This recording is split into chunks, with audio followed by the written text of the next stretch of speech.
ជួបជុំអ្នកម្ដាយតែខ្ញុំឯកា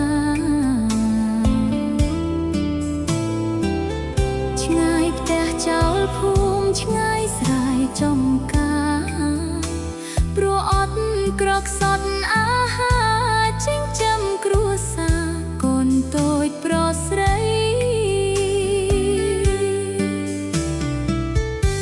ដំណើរផ្សងព្រេងវង្វេងម្នាក់ឯ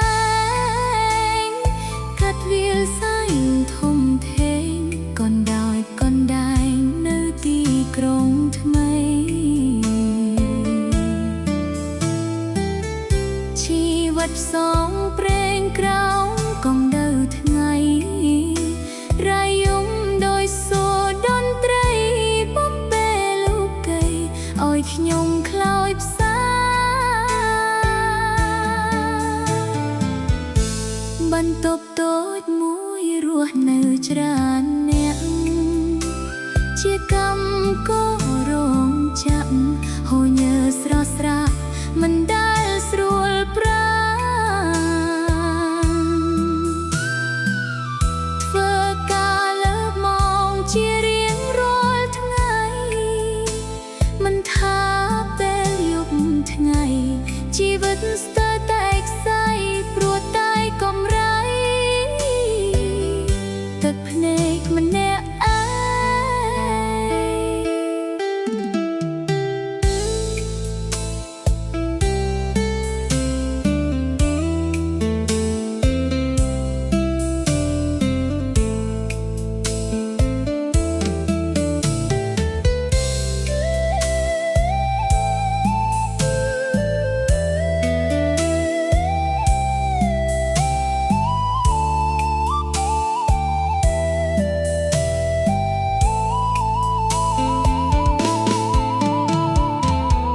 ដំណើរផ្សងព្រេងវង្វេងម្នាក់ឯងកាត់វាលសែងធំធេងកូនដោយកូនដែងនៅទីក្រុងថ្មីជីវិតផ្សងព្រេងក្រោមកងដៅថ្ងៃរាយំដូចសូរតន្ត្រីបំពេលលោកីឲ្យខ្ញុំខ្លោច